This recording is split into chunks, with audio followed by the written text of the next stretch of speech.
You have a photograph that proves something extraordinary. In it, you're smiling or crying, maybe reaching towards someone just outside the frame.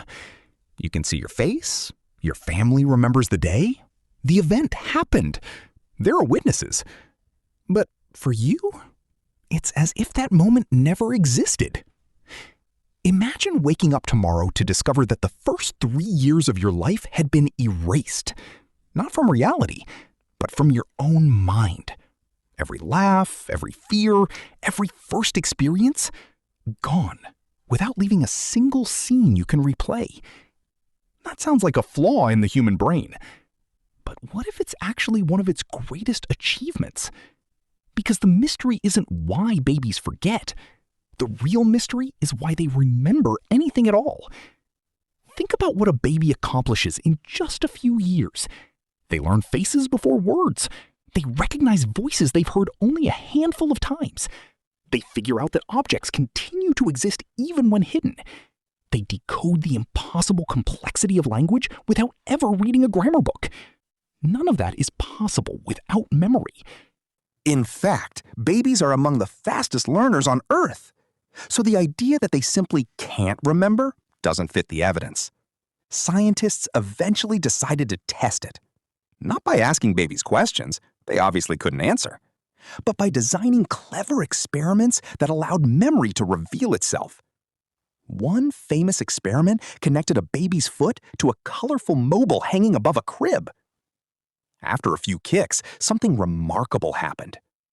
The baby realized, I make this move. Days later, when the same baby returned, they immediately started kicking again.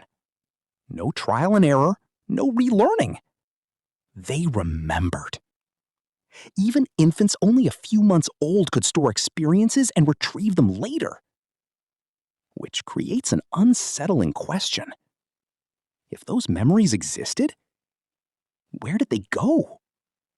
For decades, researchers searched for a missing switch inside the brain.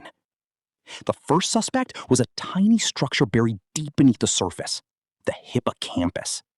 You can think of it as the brain's librarian. Every birthday party, every conversation, every embarrassing mistake, every unforgettable vacation, the hippocampus decides how those experiences are organized before sending them into long-term storage. Without it, life becomes a continuous present. Patients with severe hippocampal damage can hold a conversation perfectly well, yet forget meeting you only minutes later. So perhaps babies simply had an unfinished hippocampus. That explanation made sense, until scientists realized something didn't add up. If the hippocampus was too immature to create memories, how were babies learning anything in the first place? Clearly the system was working, just not in the way researchers expected.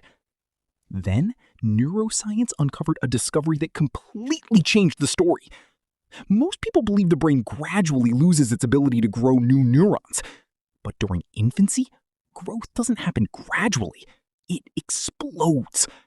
Imagine trying to renovate a library while thousands of construction workers are knocking down walls, adding rooms, rerouting hallways, and moving shelves every single day. Books don't disappear because nobody saved them. They disappear because the building keeps changing around them. Something similar may happen inside the infant brain. Every day, huge numbers of new neurons are born. These fresh cells don't simply occupy empty space. They weave themselves into existing circuits.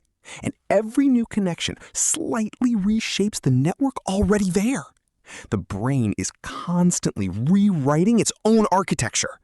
An incredible strategy for learning, but a terrible strategy for preserving old memories. Researchers decided to test this radical idea. Instead of studying children, they turned to laboratory mice. Adult mice normally retain memories far better than babies. But scientists artificially increased the number of new neurons growing inside their brains. Something unexpected happened. The adults began forgetting experiences they had previously remembered. Then researchers tried the opposite experiment. Young mice naturally produce enormous numbers of neurons. This time, scientists reduced that process. The result? The young mice held onto memories significantly longer than expected. The conclusion sounded almost backwards. The brain wasn't forgetting because it was weak. It was forgetting because it was upgrading itself. Growing a more powerful brain came with an unavoidable price. Its earliest recordings became collateral damage. But even that isn't enough to explain the mystery. Because remembering your childhood isn't just about storing information. It's about remembering yourself. Think about one of your favorite memories. Maybe you're opening a birthday present, graduating from school, falling off a bicycle. Whatever came to mind, notice something.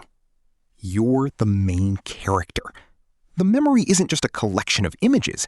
It's part of your personal story. Scientists call this autobiographical memory.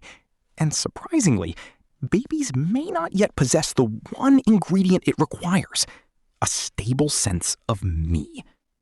Around their second birthday, many children pass a deceptively simple experiment. Researchers secretly place a tiny mark on a child's nose. Then they sit the child in front of a mirror. Younger babies often smile at the reflection, wave at it, or treat it like another child. But older toddlers do something different. Instead of touching the mirror, they touch their own nose. In that instant, something profound has happened. They recognize that the face staring back belongs to them. Not another baby, not a stranger, themselves. That simple realization marks one of the biggest psychological transformations in human development. Because once you understand that you exist as an individual moving through time, experiences can finally become chapters in your own story. Before then, life may be happening, but it isn't yet happening to a fully formed you. Now the mystery becomes even stranger. If your earliest memories vanished, and your earliest sense of self hadn't fully emerged, who exactly was living those first years? The baby in your family albums shares your DNA. The same body, the same future. But the mind inside that child was still under construction. Piece by piece, connection by connection, it slowly transformed into the consciousness you experience today. Identity may feel continuous, yet neuroscience suggests it was assembled gradually. Almost like replacing every plank of a wooden ship while it remains at sea. At what point does it become a different ship? Or was it changing all along? Then comes another hidden ingredient. Language. It's easy to think words simply describe memories. Researchers increasingly believe they help build them. Before children can speak, experiences arrive as sensations.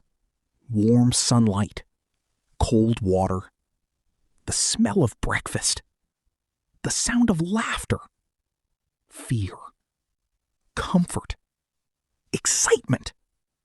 Those feelings exist, but they have no narrative, no labels, no timeline, no beginning or ending.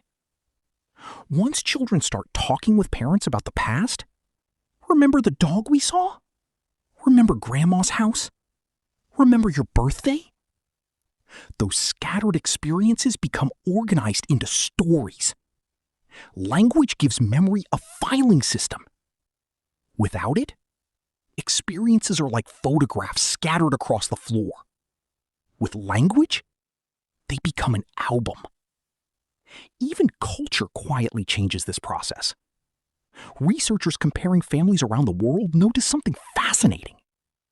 In cultures where parents frequently encourage children to talk about personal experiences, earliest memories often stretch farther back.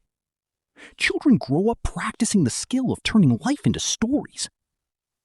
Elsewhere, conversations focus more on family, community, or shared traditions than on individual experiences. The result? People often report later first memories. The same human brain, different storytelling habits, different beginnings to remembered life. Memory isn't only biology, it's also conversation. And yet, even though you can't consciously revisit your earliest years, they never truly disappeared. Those forgotten experiences still shaped you.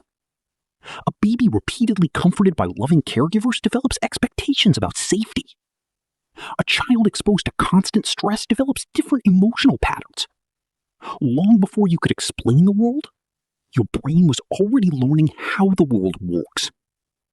You may not remember your mother's voice the first time you heard it, but it helped wire your emotional system.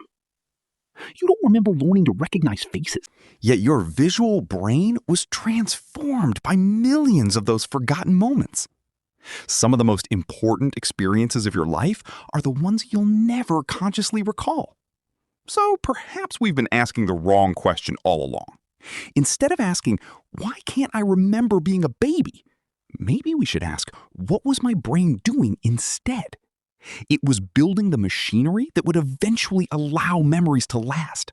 It was constructing a sense of identity, learning language, mapping relationships, designing billions of neural connections, creating the foundation for every thought you'll ever have. Remembering those first years may have been impossible because something even more important was happening. The architect was still building the house.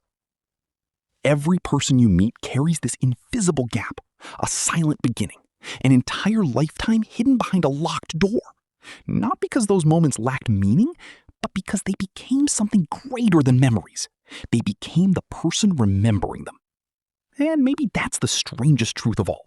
The most important chapter of your life is the one you'll never read. Because instead of becoming a story, it became you.